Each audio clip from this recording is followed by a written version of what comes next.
Frank Ariola, Here. Carlo Leon Guerrero, Here.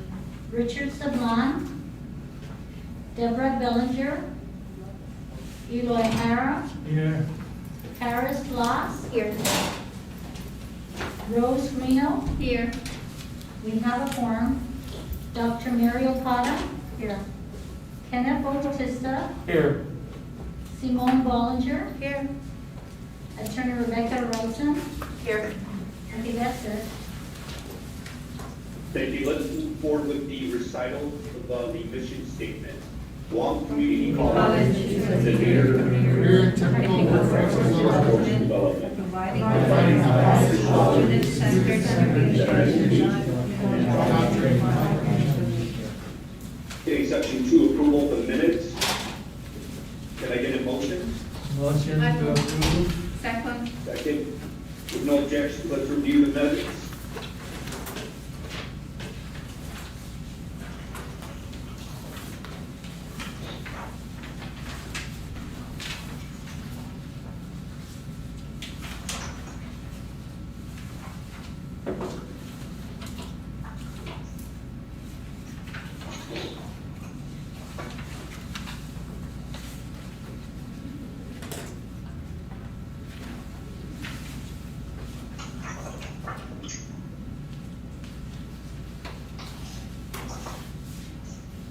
I apologize, I'm not there.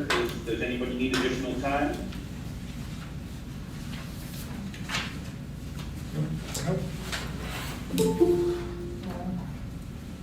If not, we can call for a vote. All those in favor, say aye. Aye. Okay, none opposed. Minutes have been approved. I'd like to welcome Trustee Sablon. Thank you for dialing in. Thanks, guys. Appreciate you accommodating me today. Can you hear me? Loud and Loud and clear. All right. Happy Friday, everybody. Friday. Okay, section number 3, communications. Have there been any discussion or any requests for communication? No communications received. Thank you very much. Section 4, public discussion. No request for public discussion. Thank you, Madam President. Can we move forward with reports? Number 1, President's report. Okay, starting off with the financial status of the college.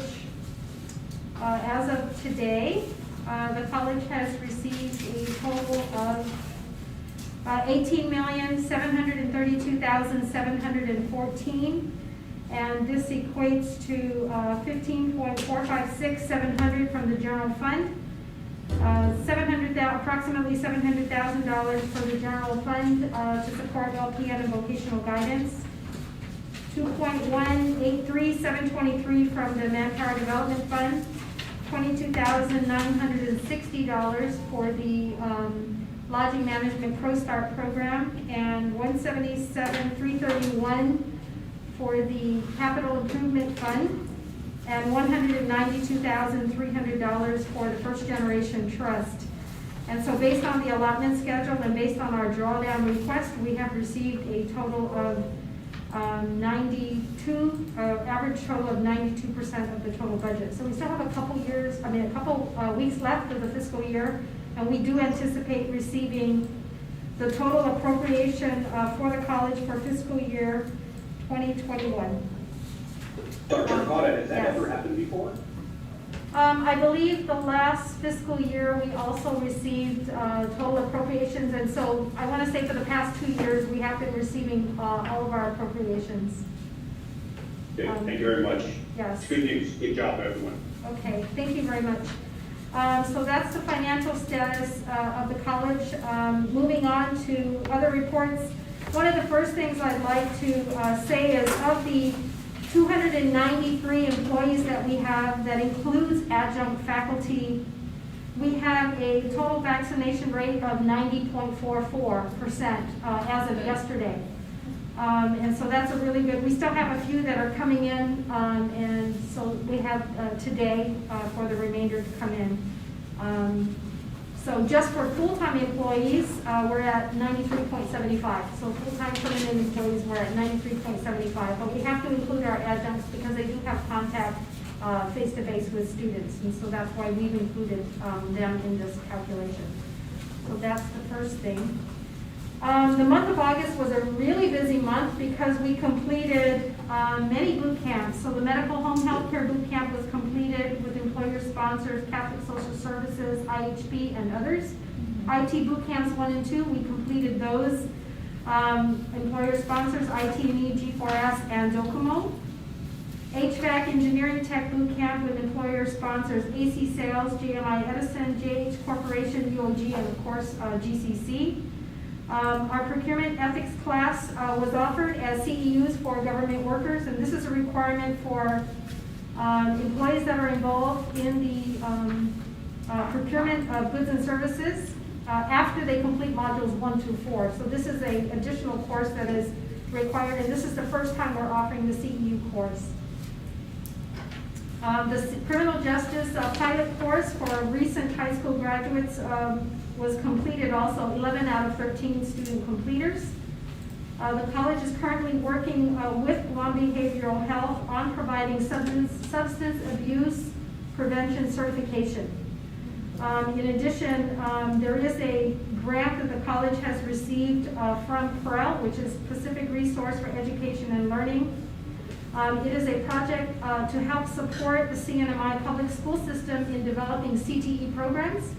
And so we have subject matter experts here on campus that are providing support for hospitality, entrepreneurship, construction, allied health, and education. And so we're working with CNMI and helping develop their programs as well. We're continuing the partnership with Atkins Kroll regarding the hybrid and electric car automobile training, because we can see, we'll start to see the transition to hybrid and electric vehicles soon.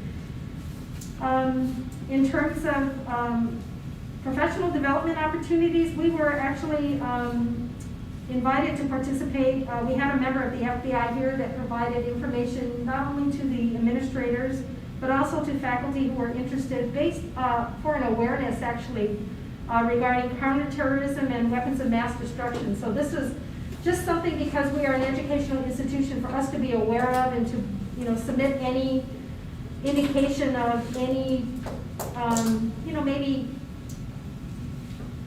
suspicious type activity. So that was something that we were invited to participate, and so we made that available. We did have the CNA students that were completers in the July TNAP program, and so they are now working to apply for their GBNE testing.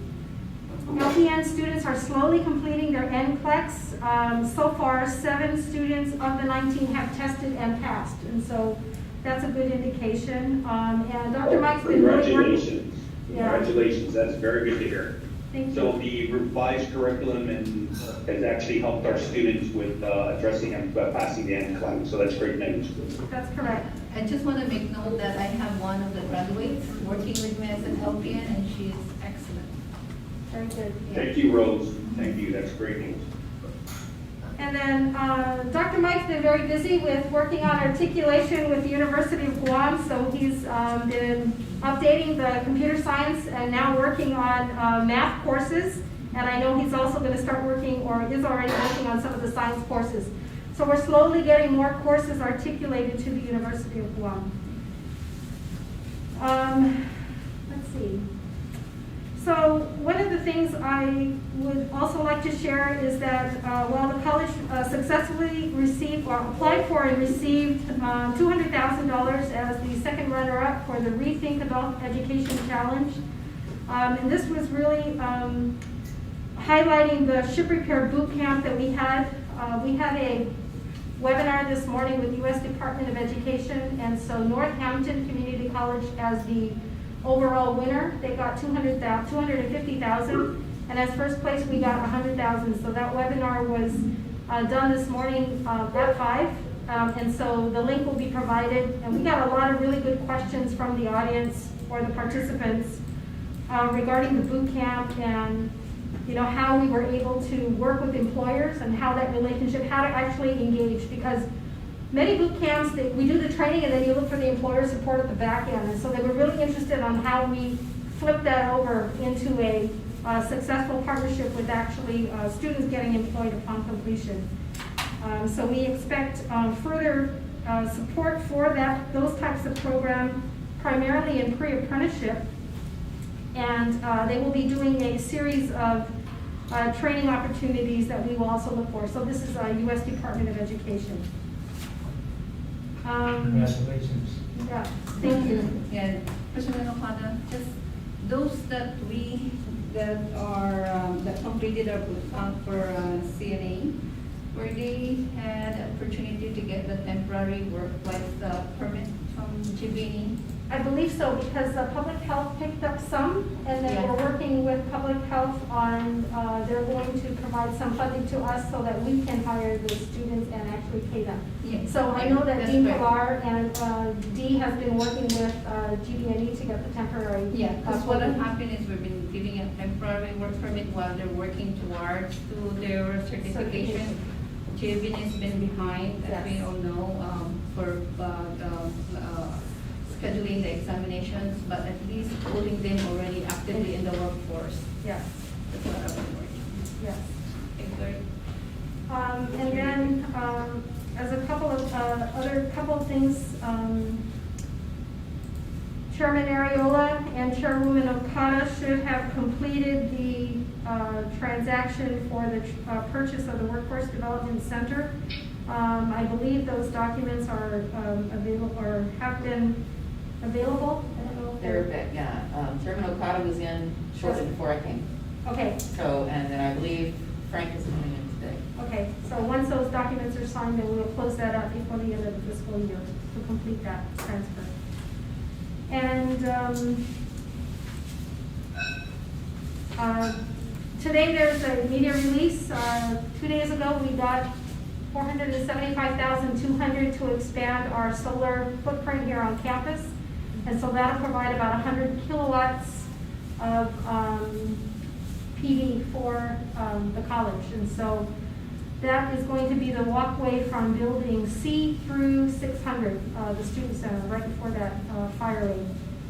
So we're really happy to see that, and so the media release went out this morning, actually went out this morning. Dr. Okada, I have a question. Is the money, the 475, 200, is it strictly to be used for solar, or is it for anything energy efficient or something that has a tie-in with energy efficiency?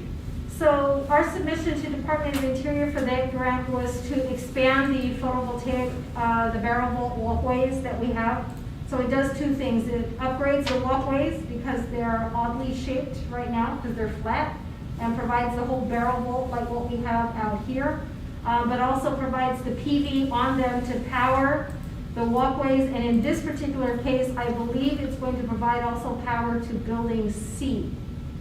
So it's a little bit bigger, but it's specific. This grant was specifically written for photovoltaics. Is maintenance included in that grant? Any type of maintenance on the PV? I believe we have training, so there's different grants that we just got from Department of Interior, that being the latest one, but we do have our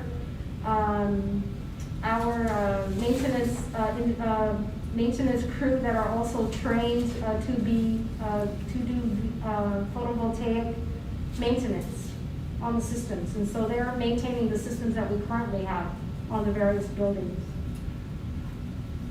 And then at the last board meeting, there was a question, I believe, from Trustee Sablan that asked about the financial impact from the reduced enrollment that we had. And so so we normally compute spring to spring and then fall to fall. So from spring 19 to 20, we had a 2% tuition decrease, which is about $55,189. And then from spring 2020 to spring 2021 is about $290,181. That's a 12%. From fall 2020 to fall 2020, fall 19 to fall 2020 is $273,712. And from fall 2020 to fall 2021 was $210,437. So we have seen some decrease in revenues, about almost $900,000. But also note at the same time that we have significant infusion in terms of funding that has been provided for various projects through federal grants, all around the same time. Dr. Okada, I have a question. So Sure. if you look at, and correct me if I'm wrong, the spring 2020 to 2021, the impact was 290,000. That's correct. However, fall 20 to 2021, the impact was 201,000. 200, fall 19 to fall 2020 is 273.12, and fall 2020 to fall 2021 is 210,437. So that's a drastic drop from spring to, I mean, The full.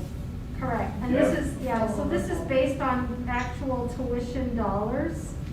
And yes, we have seen a decrease in enrollment, and so this is the financial impact for that time period. But again, also recognize that because of the infusion of additional federal funds, the expenditure rate on the institution side is also reduced because of the tuition. So the tuition dollars that the tuition dollars that is generated and all the revenue generated is the basis for the board's authorization for the subsequent fiscal year budget. And so even though because the tuition dollars have decreased, then what it does is it reduces. And if you see the NAF budget from year to year, based on enrollment numbers, the amounts allocated for additional faculty, staff, and administrators, the funding for professional development or staff development, the amount of funding that is available or collected through student fees, and you'll see those numbers reduce. But so far we've been able to maintain, just because there are other funds that are supplementing what we're not spending on the local side. But we've not had to freeze any employees or hold any pay or anything like that. We've not had to do any internal holdbacks on budgets or anything like that for the past couple of years. So on the appropriation, so this is just tuition. So on the appropriation side from the government of Guam, where you're also going to see a surge in dollars is really not as much on the general fund side, but you'll see the amount of money that's coming in to support a lot of the boot camps through the MDF fund. And so that's been has increased. So as an example, current year, fiscal 2021 manpower development based on the calculation, and the appropriation is 3.2 million, and the appropriation for next fiscal year based on the revenues collected is at about 3.9. So there's some additional funding that is used, and the boot camp money that is available, and the boot camp students, so that'll be provided in the current fiscal year and fiscal years going, as long as the funding is available. So we're still in good shape financially, even though the tuition dollars has reduced a little bit. And then, just so that you're aware of some boot camps that are coming up, we do have truck driving 3 that is on schedule. Medical code and billing, another cohort is coming through. Bus driving, specifically for Guam Regional Transit. Ship repair 5, which is to support the Guam shipyard. Diesel mechanics is also on board. Employer sponsors Guam Pack, Black Construction, Guam Race, and Kloppenberg. We have boot camp construction 3 for Hawaiian Rock. And then we also have in the pipeline welding and security. So those are in the pipeline for the beginning, for the start of the fiscal year through about December. And there are others that are coming in as well. And so subject to any questions that you have, that will conclude my report under the President's report. The construction projects I'll get to later on in the agenda. Trustee Sablon, did you have any questions about the report that Dr. Arcata had shared with the tuition impact? Yeah, just overall, Mary, what, are we looking at, if I understand correctly, we're looking at somewhere between 12 and 14% drop? That's correct. Okay, all right. Yeah, thanks for putting those numbers together. It puts, it clarifies things. So there's a couple things that are on the horizon, though, that could significantly impact this. One is the double of Pell that is currently being considered in Congress. Doubling Pell is going to be significant because it takes it up to about $13,000. So that'll have a significant impact because I will say about 75–80% of our students are Pell eligible, whether it be full Pell or part-time. So we do have a significant number of students in there. The other initiative that is also being entertained right now in Congress has to do with the free community college. And so those things are, even though our enrollment is down now, if those two initiatives go through, we'll see a surge of some sort with those projects. So as more funding becomes available for individuals to come to school.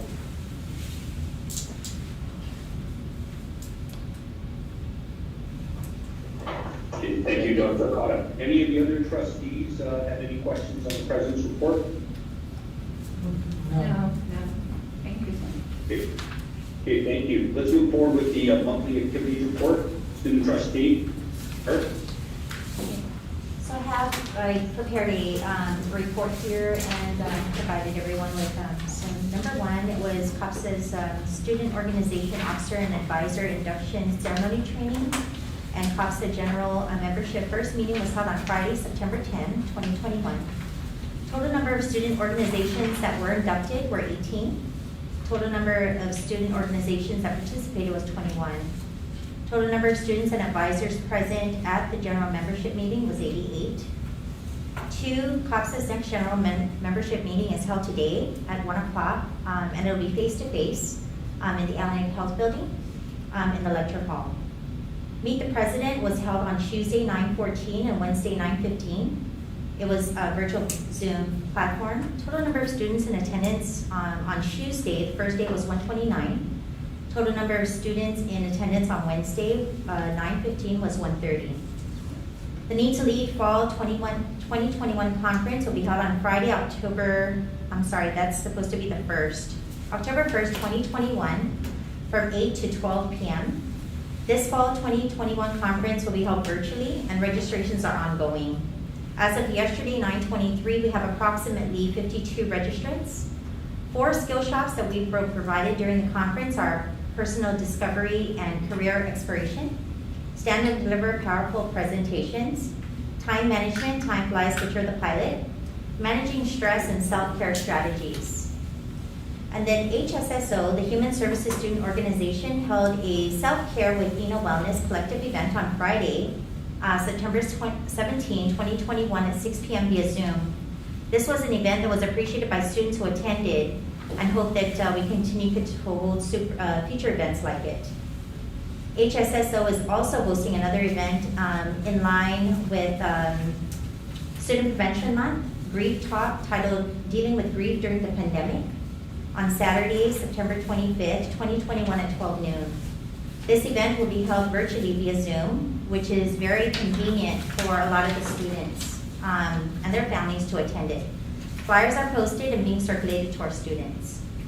AJA, the Association of Junior Accountants, had a guest speaker with the Association of Government Accountants presenting on valuable scholarship opportunities during their general membership meeting that was held on September 15, 2021. Also, the Veterans Club will be active this academic year, 2021-2022. During the Fall Student Organization, there was an increase of student programs for veterans, and they were heard. So that's all for my report.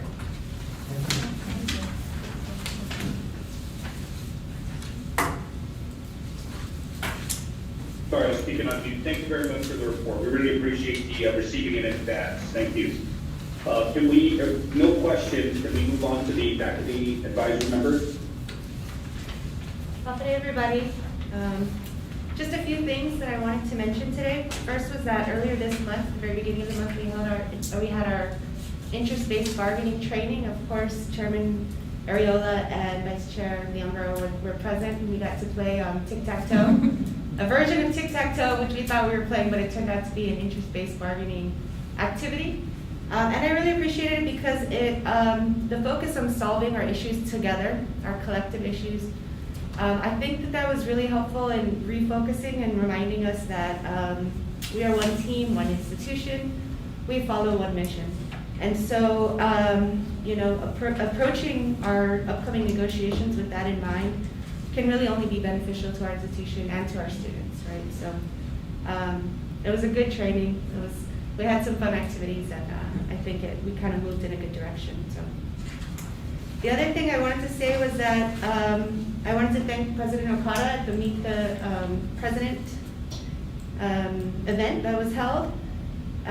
Students were really speaking up and letting their experience and what they're going through be heard, and I think that's such a great sign. We want our students to be that way, right, and to know that they can be heard. And then the appreciation that I have was for President Okada reinforcing this message that students really need to communicate with their instructors. They really need to, if they can't come, if they're sick, if there's whatever issue, it really can be worked out with the instructor. We always start off our classes with that. Communication is key, and a lot of our students struggle to really get into that. Of course, some are already there, but some really struggle to voice when they have a concern and sort of think that it's their own concern that they have to figure out. And so I really appreciate President Okada reminding students that, speak up, let your instructors know. It's a great direction for them to be moving towards and to hear from our president. And that's all that I have to say. Thank you very much. Can we move forward with the support staff advisory member? Good day, everybody. Sorry I missed my last meeting. Conflict with schedule. Anyway, so great to know that we have 93.75% of full-time employees that are vaccinated. There's still a few more. President Okada mentioned today will be today's one of the last days, so they can submit it in there, and then they'll have to follow the guidelines that is put forth by the Department of Administration and the governor's office. Other than that, we also, the colleges are pretty busy with the fiscal year-end processes that are happening now for the new fiscal year that's coming up. We're constantly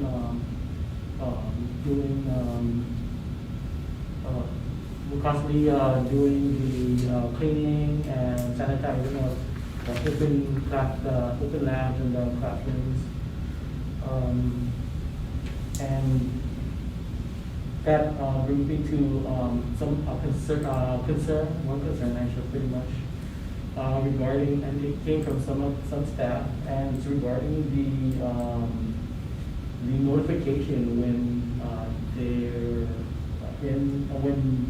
they have been possibly close contact with someone that has been positive COVID, and that they just felt that they weren't being informed as soon as they can, and that they were saying that right now they're being told it's really public health's responsibility to do the contact tracing. I do agree with that, they are, but we still need to try to notify our employees and students, or actually the community itself, the college community on campus, that they might have been so exposed to it, and let them know. I mean, we're not asking for them to release names, but just so that they have the decision and the information to determine whether they should go and get checked. I mean, that's all up to them. They can wait for public health if they want to. I mean, that's not, that's their prerogative. But to at least know so that they can make that decision, and hopefully they'll choose to get tested even if they're vaccinated or not vaccinated, so that they won't be harming their family as well as anybody else on the campus that they actually work with or have close contact with. Most of us try to isolate, especially departments, we try to isolate from the different departments unless we really have to go there and do some work there with them. We try even, them might even looking at technology so that we can fix things if possible, and stop physical hardware remotely. We're looking into that, and I know the other departments are probably looking at other ways to do things. The college has actually been moving towards doing things remotely and actually removing some of the paperwork that we normally do to run some of the processes that we have on campus. And so that's great, and it's good, like I said again, it's great to know that we have at least 93.75% of full-time employees that are, and hopefully the rest will actually get there. But to me, I guess it's still a personal decision and a decision they have to make, and they just have to follow the procedures and deal with the consequences that they have. That's put in front of them in terms of testing and whatnot. Other than that, that's pretty much my report. Thank you very much. Let's move on to the Board of Trustees Community Outreach Report. Does anybody have anything to report?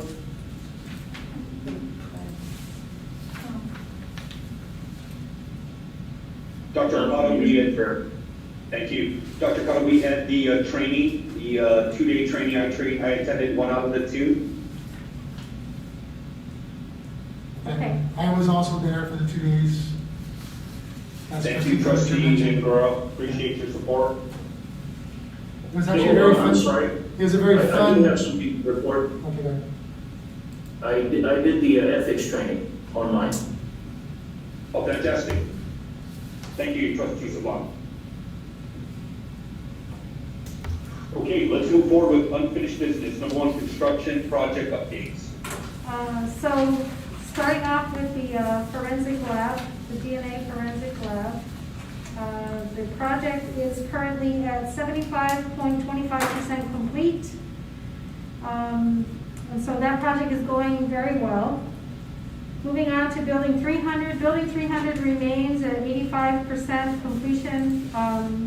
They're still doing some work on the drywalls and the gypsum boards and bathroom finishings, paintings, and the water tanks.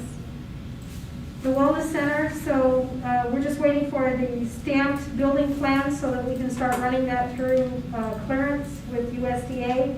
But there is an opportunity, even though we are a little bit delayed in that process, there is an opportunity to apply for federal funds for that building. So I'm working that right now. So if we can get federal funds for that, that'll help alleviate the amount of money that is necessary to move forward. Building B, we did receive the stamped plans on September 15th, and procurement right now is packaging everything to put out to bid.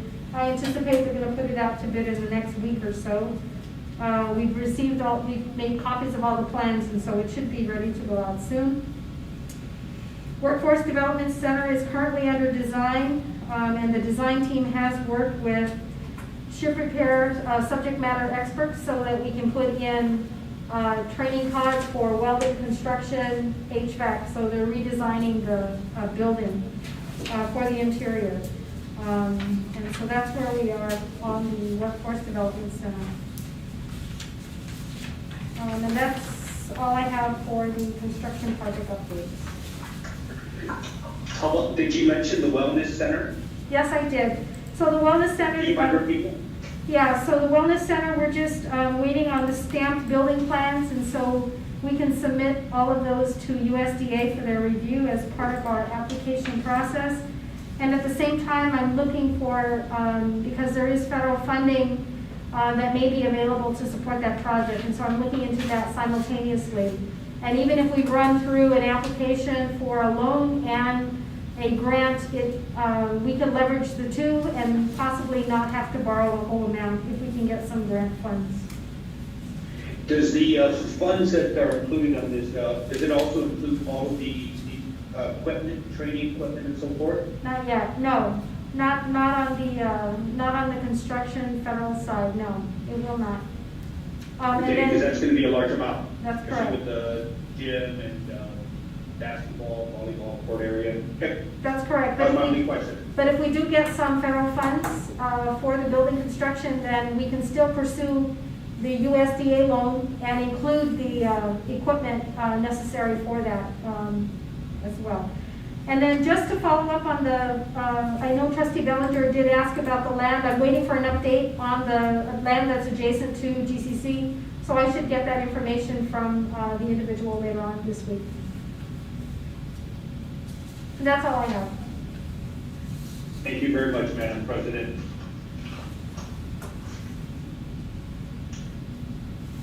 So let's move forward with new business. Do you have anything to report? There is no agenda item for new business. Okay, can I get a motion then to take us into executive session? So, Mr. Chairman, if I will, prior to going to an executive session, I would just like to, for the board, to take a few minutes just to recognize we will have an employee that will be retiring. He's been here for a long time. Frank Camacho is retiring on September 30th. And he's been here and supported the whole innovative strategy to move the college to the cloud. That was a big project. To move the college into an integrated banner system that connects financial aid, finance, students, accounting, HR, and so those are really big projects that Mr. Camacho has helped us. And so I just really like to give him a little bit of a spotlight today because he's joining in on our meeting this afternoon.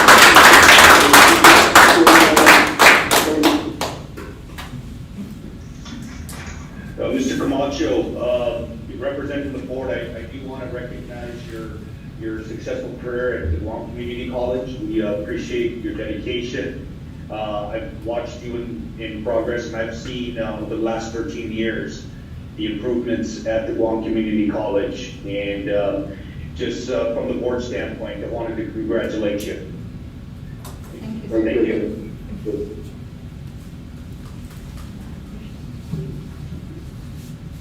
Okay, can we get a motion to enter into an executive session? I will. So moved, Mr. Chair. Thank you, trustee Saban. Can we get a second? Second. Okay, with no objections, let's move into executive session. Thank you. Dr.